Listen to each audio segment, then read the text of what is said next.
ya tentang bagaimana saudara ya kita menghadapi tantangan zaman untuk membimbing anak-anak kita dalam takut akan Tuhan ya. Jadi ini adalah menjadi sebuah pertanyaan banyak orang tua untuk mendidik anak itu seperti apa. Kebetulan saya juga memiliki ya anak yang usianya remaja. Memang tidak mudah saudara ya, mendidik anak zaman sekarang itu memberi tantangan tersendiri bagi setiap kita para orang tua ya, yang tergolong sekarang ini kita punya anak-anak yang terlahir di generasi digital ya, digital native ya, itu sebutan bagi mereka yang terlahir di tahun 2000 ke atas ya. Mengapa disebut mereka itu generasi digital native ya? Mereka adalah orang-orang yang lahir pada zaman digital. Mereka berinteraksi ya dengan semua peralatan digital dari usia dini. Ya, jadi dari masa kecil sudah. Zaman kita dulu kan belum ada HP saudara. Kita terlahir belum ada HP, belum ada TV malah. Ya, ketahuan kalau udah tua ya. Saya lahir belum ada TV dulu pertama kali. Jadi kita itu anak-anak zaman dulu itu ya menghabiskan waktu kita di luar, bersosialisasi dengan tetangga, mainan layangan, mainan apa aja ya anak-anak zaman dulu. Tetapi anak-anak seiring perkembangan waktu ya, anak-anak zaman sekarang terutama yang terlahir di atas tahun 2000-an ke atas ya, mereka menjadi generasi digital ya. Dari masih bayi aja udah pegang HP. Makanya kita lihat ya, ada video-video zaman sekarang anak bayi nangis teriak, begitu dikasih HP langsung diem. Ya, dan ini menjadi sebuah tantangan, ada plus minusnya, ada dampak positif dan negatifnya. Ya, ada bagusnya tapi banyak tidak bagusnya juga. Dan kita sebagai orang tua harus benar-benar melihat saudara ya, dunia terus berubah. Ya, mereka berinteraksi dengan peralatan digital masih dalam usia dini. Ya, mereka yang lahir di tahun 90-an ya, bahkan sudah bisa disebut sebagai generasi awal digital native ya. Yang dari tahun 90-an aja itu sudah mulai ya ada handphone saudara. Tapi ya, bila ingin dikatakan sebagai sebuah generasi yang lahir setelah tahun 2000, itu mereka benar-benar hidup di era digital ya, membuat anak-anak bertumbuh dan berkembang lebih dinamis ya, bahkan dunia mereka itu ada di tangan mereka. Karena itu tidak jarang anak-anak yang lahir di tahun 2000-an ke atas itu kadang lebih pintar wawasannya daripada orang tua. Nah, ini menjadi satu tantangan tersendiri ya bagi para orang tua. Seringkali kita ngomong mereka lebih tahu ya, mereka lebih punya data, mereka lebih punya wawasan yang lebih luas daripada orang tua. Kenapa? Karena dunia ada dalam genggaman mereka ya. Dari satu handphone aja mereka bisa menjelajah sampai keluar. Mereka punya banyak pengetahuan.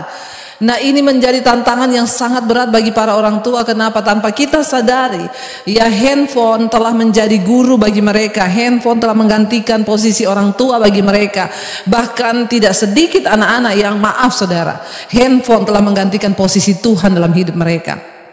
Anak zaman sekarang kalau sakit saudara, mana ada mereka berdoa ya, kalau sakit misalnya kena ini, cari di Google ya, mereka cari di Google ya, penyebab sakit lambung ini obatnya ini ya, mereka punya pengetahuan. Dan disinilah tantangannya bagi para orang tua Kristen untuk membawa anak-anak kita ini bagaimana untuk mereka bisa tetap percaya kepada Tuhan. Makanya ada sebuah cerita yang saya selalu ulang-ulang saudara ya. Ada anak sekolah minggu itu diceritain sama gurunya tentang bagaimana Musa dibawa keluar dari tanah perbudakan di Mesir menuju tanah perjanjian. Sampai di rumah mamanya tanya, tadi di sekolah minggu diceritain apa? Jadi gini mak, ketika itu Musa itu kan lagi mau keluar dari tanah perbudakan di Mesir, terus tiba-tiba dikejar sama tentara Firaun.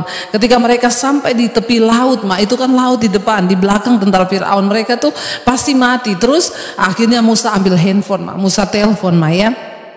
Musa telepon ya untuk suruh jemput ya, tentara Israel datang pakai helikopter, mereka dijemput dari pinggir sungai lalu diseberangkan. Lalu mamanya berkata sama anaknya, ya nggak seperti itu loh ceritanya nak ya, kok kamu putar balik cerita kayak gitu? Dia bilang, aduh mah, saya ceritain yang masuk akal aja mama nggak percaya, apalagi kalau saya ceritain yang benar tambah nggak masuk akal lagi. Mana ada tiba-tiba di depan laut Musa memberikan tongkat ke air lalu jadi jalan, itu kan gak masuk akal banget saudara. Ini menjadi tantangan bagi kita para orang tua Kristen, para guru-guru sekolah minggu Ya, kalau tidak kita akan kehilangan generasi ini. Ya, orang-orang tua akan kehilangan generasi, gereja juga akan kehilangan generasi. Ketika kita membiarkan anak-anak kita tanpa pendidikan iman yang benar, ini menjadi sebuah tantangan yang cukup berat. Karena itu para orang tua Kristen sekarang, kita tidak boleh santai. Mari kita membuka mata kita untuk melihat betapa berat tugas kita untuk mendidik anak-anak kita dalam takut akan Tuhan. Belum lagi mungkin kita berpikir ya, aduh ya sudah menghadapi anak yang kayak begitu, belum lagi persoalan dengan suami, belum lagi persoalan dengan ini, begitu banyak. Tapi saya percaya saudara, bersama Tuhan kita pasti bisa. Bersama Tuhan pasti Tuhan memberikan kita kemampuan. Ingat, zaman ini terus berubah, semakin berkembang, tapi ada satu yang tidak pernah berubah, firman Tuhan. Firman Tuhan selalu akurat di setiap zaman. Firman Tuhan selalu yang terbaik bagi kehidupan kita manusia. Firman Tuhan yang terbaik bagi anak-anak kita. Nah, saya pengen kita semua para orang tua tahu apa yang harus kita lakukan supaya anak-anak kita ini sungguh-sungguh hidup dalam takut akan Tuhan. Sekalipun mereka hidup di zaman canggih, tapi mereka harus tetap beriman kepada Tuhan. Sekalipun mereka hidup dengan handphone di tangan mereka, tapi mereka harus tetap percaya bahwa Tuhan yang pegang kendali atas hidup dan masa depan mereka. Ya, mari kita sama-sama mau belajar saudara ya, apa yang firman Tuhan katakan. Kita baca dulu saudara. Ya, ayat yang kunci dari kita ini untuk bisa membawa anak-anak kita dan keluarga kita tetap dalam takut akan Tuhan. Ya, saya pengen kita baca bersama dulu Roma 15 ayat yang kelima. Firman Tuhan berkata begini, Roma 15 ayat yang kelima. Semoga Allah yang adalah sumber ketekunan dan penghiburan mengaruniakan kerukunan kepada kamu sesuai dengan kehendak Kristus Yesus, sehingga dengan satu hati dan satu suara kamu memuliakan Allah dan Bapa Tuhan kita Yesus Kristus. Ayat ini berlaku untuk rumah tangga dan pernikahan-pernikahan Kristen. Rasul Paulus berkata di sana, semoga Tuhan yang adalah sumber ketekunan dan penghiburan mengaruniakan kerukunan kepada kamu sesuai dengan kehendak Kristus Yesus, sehingga kamu dengan satu hati, satu suara kamu memuliakan Allah dan Bapa Tuhan kita Yesus Kristus. Kenapa di situ dikatakan kita harus satu hati, satu suara? Karena di sini pasti banyak suara. Kita mulai dari yang terkecil, yaitu di dalam keluarga. Ada suami, istri, dan anak-anak. Tidak ada cara lain untuk kita bisa membawa anak-anak kita di dalam pendidikan iman yang benar. Maka di dalam rumah tangga itu yang pertama dimulai dari rumah tangga dulu. Harus ada satu hati, ya, harus ada di sana dikatakan satu suara, ya, untuk memuliakan Tuhan Yesus sebagai Bapa dan Raja kita. Ya, kalau dalam satu rumah tangga sudah tidak satu hati saudara, ya, hari-hari ini saya banyak mendengar ibu-ibu yang konseling, Bu, saya tuh tiap malam itu berdoa, saya ikuti mesbah doa ibu di channel YouTube ibu, tapi suami tidak mau berdoa, akhirnya anak juga tidak mau berdoa, ya terpaksa saya sendiri berdoa. Saudara, sudah nggak ada satu hati. Ya, yang pertama bagaimana kita bisa membawa anak-anak kita dalam takut akan Tuhan. Suami istri dimulai dari kita hidup dalam kerukunan. Suami istri dulu yang harus satu hati, sepakat. Kalau suami istri tidak sepakat, tidak satu hati, sudah pasti anak itu saudara kita di luar kendali kita. Suami istri harus sepakat dulu. Sepakat yang pertama dalam apa? Dalam firman. Makanya Alkitab berkata penting bagi kita menjadi pasangan yang seimbang, bukan yang tidak seimbang. Bukan hanya dengan orang yang tidak seiman, tetapi seimbang. Karena seiman aja belum tentu seimbang. Banyak orang yang satu agama Kristen tapi nggak seimbang. Nggak seimbangnya apa? Istrinya suka doa, suaminya nggak suka doa. Nah, kalau udah kayak begini, kita mau bawa anak kita kemana, saudara? Ya, bagaimana kita bisa bimbing anak-anak kita untuk takut akan Tuhan? Orang tuanya aja nggak sepakat. Ya, istrinya suka baca Alkitab, suaminya nggak suka. Kalau diajak ngobrol firman, nggak nyambung. Ya, sebelum kita berbicara membawa anak-anak kita kepada takut akan Tuhan, beresin dulu suami istri berdua. Harus sepakat. Ya, di dalam segala hal suami istri itu harus sepakat. Memang tidak ada orang cocok di dunia ini, tapi kita bisa sepakat karena firman. Ya, saya sama suami saya sampai hari ini nggak cocok, tapi cuma satu yang mencocokkan kami, firman Tuhan. Iya, saudara, ya, suami istri harus sepakat terlebih dahulu. Karena kita tidak akan pernah bisa membawa rumah tangga kita, perahu ini, kapal ini untuk menuju satu tujuan kalau suami istri itu nggak sepakat. Makanya di sini Rasul Paulus berkata, ya, aku berdoa ya supaya Allah yang adalah sumber ketekunan dan penghiburan mengaruniakan kerukunan kepada kamu sesuai dengan kehendak Kristus, supaya dengan satu hati, satu suara kita memuliakan Tuhan. Tujuan dari sebuah pernikahan itu adalah memuliakan Tuhan. Sehingga ketika kita melahirkan anak-anak, anak-anak itu juga anak-anak yang memuliakan Tuhan. Ya, mari saudara, kita terus hidup di dalam takut akan Tuhan. Suami istri terlebih dahulu, kalau engkau orang tua yang sedang mendengarkan firman Tuhan ini, mari orang tua suami istri bersepakat, gandeng tangan, sehati. Tidak ada cara lain untuk menyelamatkan generasi ini selain kedua orang tua harus bersepakat. Minta Tuhan sebagai sumber ya ketekunan dan penghiburan, memberikan kita kerukunan. Mari kita tunduk kepada firman Tuhan saudara ya. Yang kedua saudara, ya, bagaimana kita ini bisa mendidik anak-anak, membawa mereka, membimbing iman anak-anak kita. Ya. Amsal 29 ayat 15 berkata begini, tongkat dan teguran mendatangkan hikmat, tetapi anak yang dibiarkan mempermalukan ibunya. Ya. Tongkat dan teguran mendatangkan hikmat, firman Tuhan berkata. Tetapi anak yang dibiarkan mempermalukan ibunya. Amsal 29 ayat 15. Saudara, ya, kita perlu mendidik anak kita ya dengan tongkat dan teguran. Sebagai orang tua, jangan pernah berhenti menegur, menasehati anak. Apa yang kita tuangkan kepada anak kita setiap hari itu pasti akan ada yang masuk. Apalagi kalau kita tabur firman dan nasihat ya. Tegur anakmu. Saya pernah melihat ada satu kehidupan saudara. Mereka bukan orang Kristen. Ini adalah kehidupan satu keluarga ya. Mereka itu bukan orang Kristen, tetapi mereka dari kalangan ya, orang susah. Ya, mungkin karena susahnya itu saudara, ya bapaknya ini nggak pengen anaknya itu juga jadi susah. Jadi tiap pagi itu saudara, ya karena saya dulu tinggal dekat rumahnya saudara. Tiap pagi itu saya dengar ya, pokoknya setiap kali anaknya bangun pagi itu bapaknya itu udah ceramah. Ya padahal bukan orang Kristen. Ceramahnya apa? Ya kamu lihat ya bapak ini hidupnya susah. Ya jadi orang susah tuh ndak enak loh. Jadi kalian itu harus jadi orang. Ya pergunakan waktumu itu loh. Untuk apa? Untuk kamu itu berusaha. Ya bapak masih bisa kuliahin kamu walaupun dengan tertatih-tatih. Kamu lihat nak. Ya ini yang bapak walaupun saudara itu tiap hari pokoknya selama ada anaknya duduk di teras. Ya itu bapaknya pakai untuk menegur terus.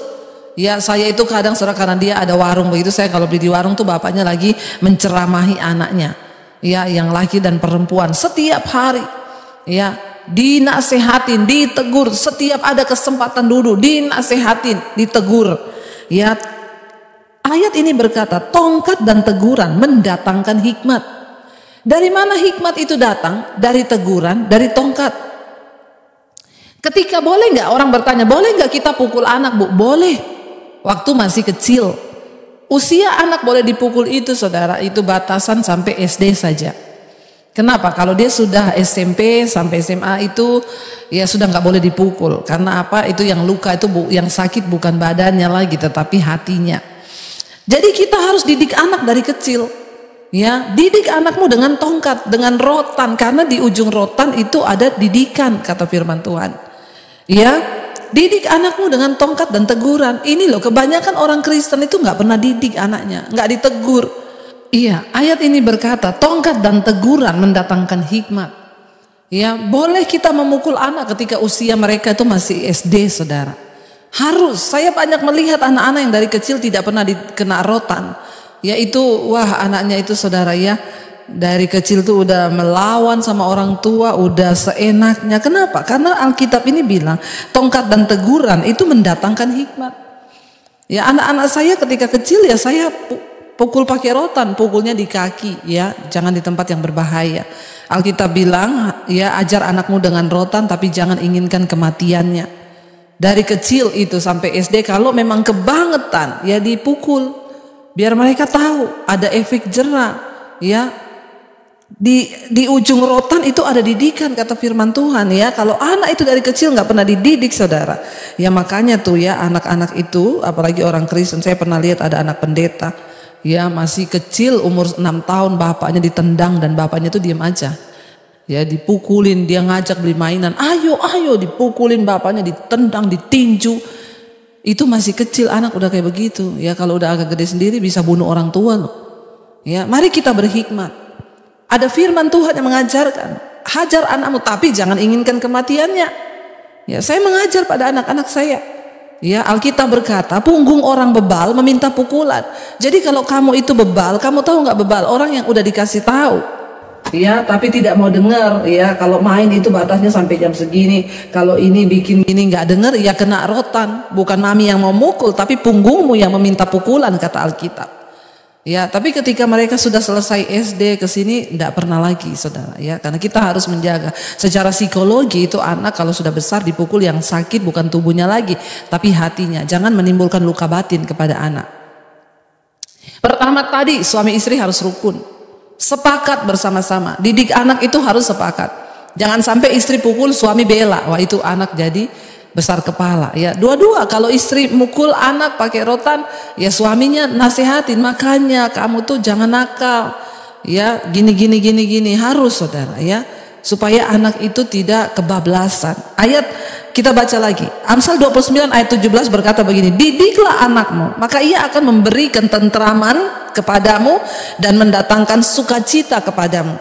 Didiklah anakmu, maka ia akan memberikan ketenteraman kepadamu dan mendatangkan sukacita kepadamu.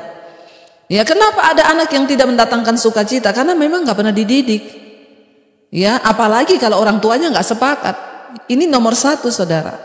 Ya, suami istri hidup sepakat, rukun bersama.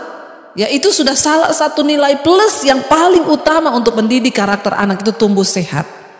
Ya. Suami yang takut Tuhan, istri yang takut Tuhan, itu modal utama. Kenapa banyak generasi rusak? Karena memang suami istri itu nggak bertobat. Jauh dari hidup rukun bersama. Yang ada pertengkaran, pertikaian suami istri. Anak mau dapat apa dari kehidupan rumah tangga yang seperti ini? Dia stres, dia marah, dia berontak, saudara. Makanya hidupnya makin kacau.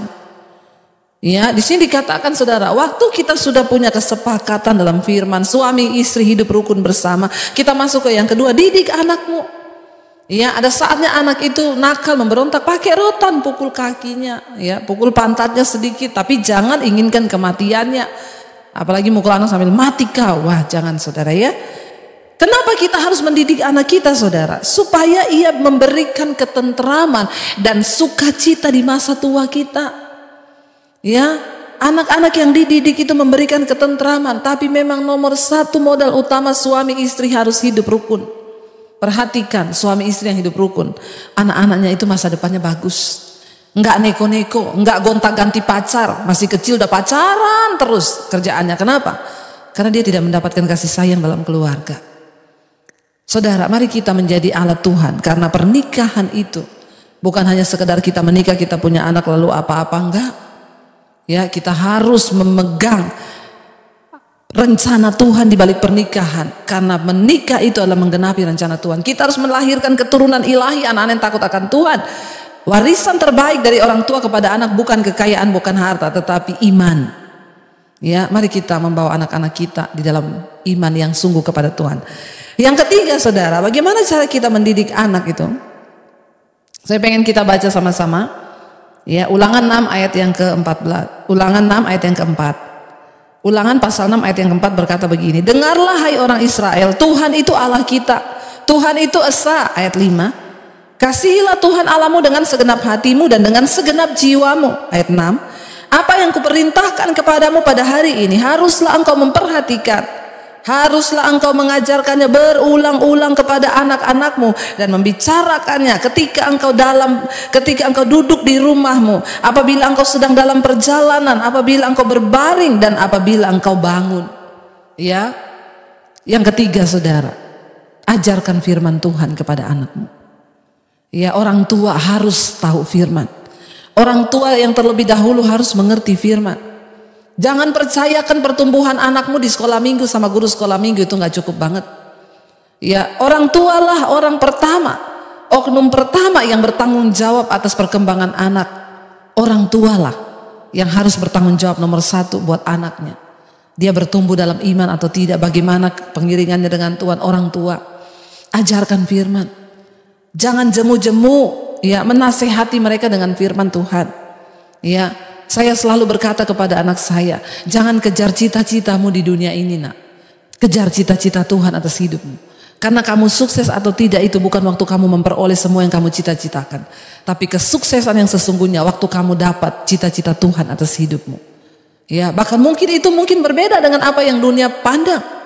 Tapi ketika engkau menghidupi itu, ya, itulah cita-cita yang Tuhan berikan kepadamu. Kejar itu. Ajarkan anak-anak kita tentang takut akan Tuhan. Saya selalu berpesan pada anak-anak saya, mami papi gak bisa awasi kamu 24 jam, tapi ada Roh Kudus yang menjagamu. Kalau engkau hidup melakukan apapun, Roh Kudus melihat engkau. Saudara, hanya firman Tuhan yang sanggup membawa anak-anak kita di dalam takut akan Tuhan. Karena itu orang tua, ya, tapi yang saya temukan hari-hari ini, kenapa anak-anak hancur berantakan? Orang tuanya aja gak ngerti firman. Orang tuanya aja gak pernah baca firman. Orang tuanya aja gak pernah, ya, baca Alkitab. Bagaimana mungkin dia bisa membagikan itu kepada anaknya?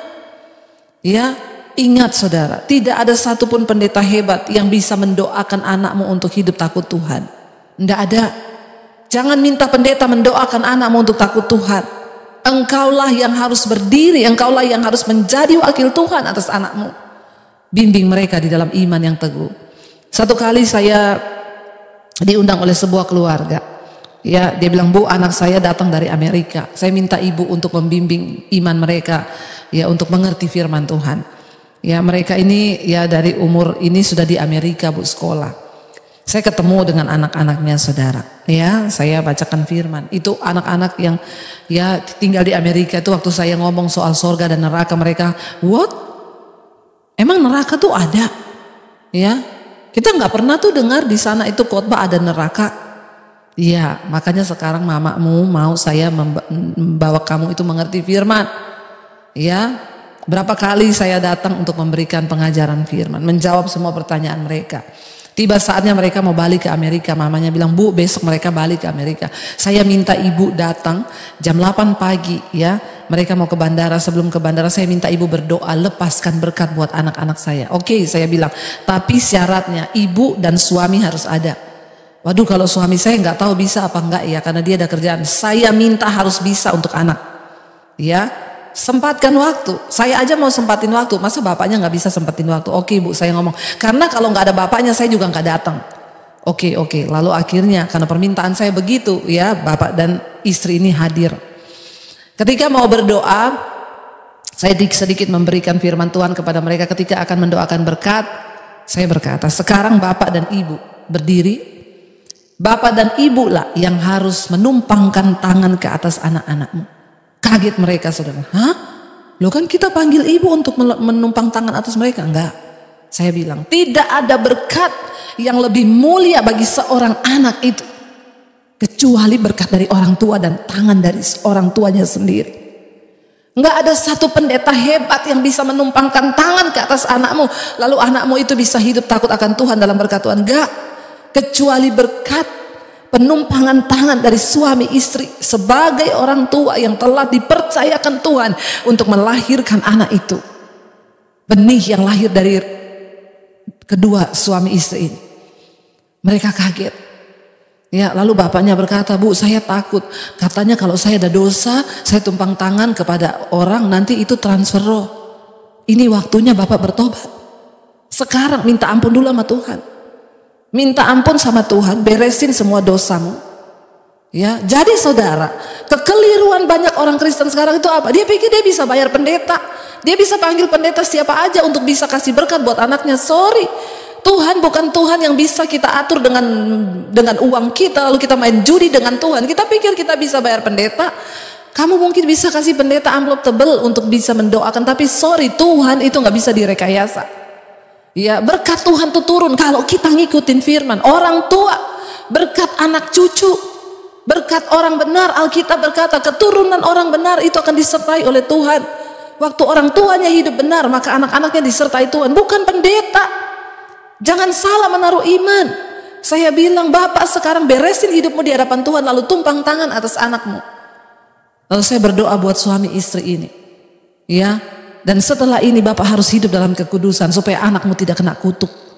Kutuk kepada anak turun dari siapa? Dari orang tua. Walaupun pendeta hebat kamu panggil, doakan anakmu. Kalau orang tua hidup dalam kenajisan, persinahan, percabulan, maka anakmu juga akan kena kutuk itu. Mari hari-hari ini kita mengerti. Mari kita tahu kebenaran. Jangan jadi orang Kristen yang buta akan kebenaran. Buka matamu, buka hatimu, saudara. Supaya kita tahu dan mengerti.